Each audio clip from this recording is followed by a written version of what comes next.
4 octobre 1967, l'équipage du vol 305 d'Air Canada en direction de Terre-Neuve observe un groupe d'objets lumineux évoluant à 12 000 pieds d'altitude. Soudain, 2 explosions successives firent éclater la formation et l'un des objets prit la direction de la Nouvelle-Écosse. La suite des événements nous laisse encore aujourd'hui perplexes.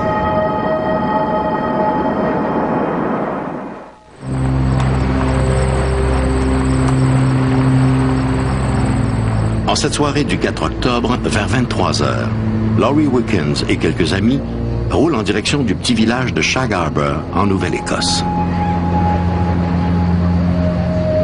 Soudain, Wickens fit remarquer à ses compagnons un objet dans le ciel qui semble se diriger directement vers l'Atlantique.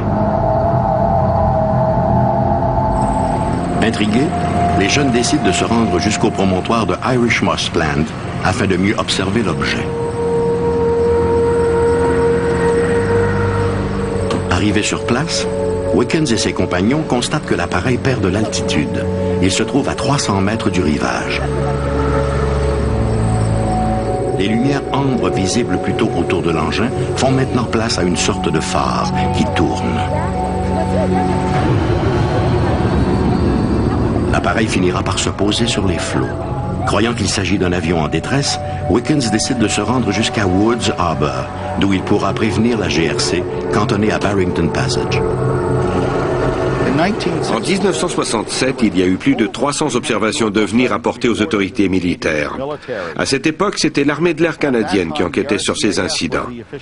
Pour l'observation rapportée ici, les autorités ont demandé une recherche sous-marine.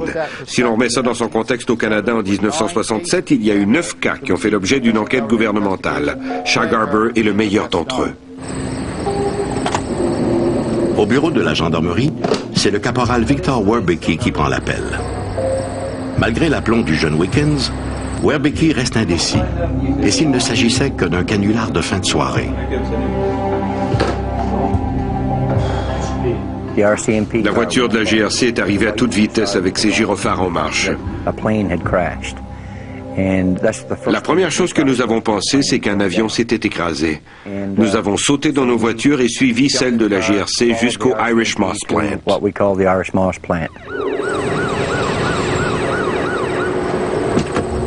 Un peu avant minuit, l'agent Werbicki se rend lui aussi au promontoire de Irish Moss Plant.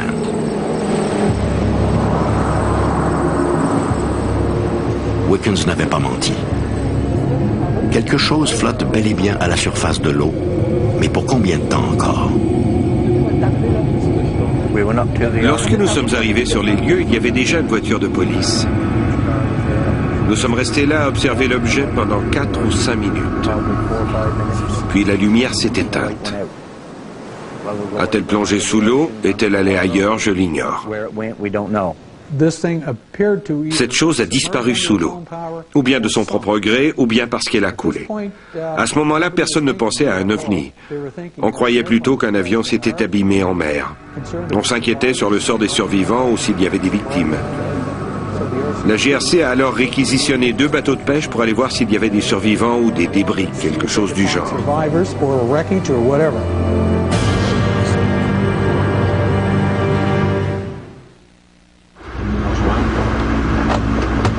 À la demande de la GRC, Bradford Chang et Lawrence Smith, 2 pêcheurs de la région, se rendent sur les lieux du naufrage. Pendant près d'1 heure, les 2 hommes sillonnent la baie, mais ils ne trouvent rien, ni épave, ni survivants. Vers minuit 45, un patrouilleur des gardes côtières informe les 2 pêcheurs qu'aucun avion commercial ou privé n'est porté manquant. Dans les heures qui suivent, 6 autres bateaux de pêche vont se joindre aux recherches, mais en vain. L'objet tombé dans la baie de Shag Harbour n'a apparemment laissé aucun débris. Toutefois, aux environs du point de chute, les chercheurs naviguent dans une étendue de mousse jaunâtre qui dégage une forte odeur de soufre. Nous avons cherché toute la nuit jusqu'à ce que les plongeurs de la GRC prennent le relais le lendemain matin. Nous sommes restés là encore toute la journée. On espérait trouver des débris ou quelque chose dans l'eau, peu importe de quoi il s'agissait. Mais nous n'avons rien trouvé. Les recherches se sont poursuivies jusqu'au lundi suivant. Elles avaient débuté le mercredi soir, sans résultat. On a alors abandonné. Les autorités n'ont jamais nié qu'un ovni avait plongé dans la mer. Elles ont simplement dit qu'elles n'avaient rien trouvé. Malgré l'absence de preuves matérielles, les autorités canadiennes prennent l'affaire très au sérieux. L'incident est même communiqué aux enquêteurs du projet Colorado, une commission d'enquête sur les ovnis parrainée par l'armée de l'air américaine. Nous n'avons aucun doute que cet objet a été suivi au radar. Pour l'instant, nous ne pouvons que nous appuyer sur des éléments anecdotiques ou faire des associations. Il est clair que ce soir-là, quelque chose s'est amené au-dessus du Canada, faisant route vers Shag Harbor. Mais nous ne pouvons pas le prouver. J'ai la preuve que quelque part il y a eu ingérence. Je ne suis pas de ceux qui croient à une vaste conspiration, mais il y a toujours des règles non écrites entre les diverses agences. C'est un sujet sensible. Souvent, les autorités prétextent la sécurité nationale pour se justifier. Je pense qu'ici, il serait plus juste de parler d'insécurité nationale. Certains jouissent d'un budget important pour assurer l'étanchéité de notre ciel, de nos systèmes de défense et de nos océans. Et ces gens n'aiment pas devoir dire « nous ne savons pas ». L'affaire Shag Harbor va tomber dans l'oubli pendant un quart de siècle. Puis en 1993, Chris Stile, lui-même témoin de l'incident de 1967, entreprend de réenquêter l'affaire avec l'aide financière d'un réseau de télévision américain. En 1995, Paramount Television et l'émission Sightings ont accepté de financer une recherche sous-marine. L'opération que j'ai proposée, d'une durée de 4 jours, consistait à quadriller le fond marin avec des radars latéraux, des scanners de profondeur, des magnétomètres et des plongeurs. L'idée était de retourner sur les lieux originaux de l'incident. Pour être honnête, nous n'avons absolument rien trouvé d'anormal. Mais je ne suis pas découragé par ces résultats. Cette affaire a été confirmée à tous les niveaux, que ce soit par la présence des militaires ou l'importante documentation qui en a découlé. Tous les indices prouvent qu'il s'agissait bel et bien d'un ovni. La question que l'on doit se poser est comment un objet de 20 mètres de diamètre a-t-il pu disparaître? La mer est peu profonde à cet endroit.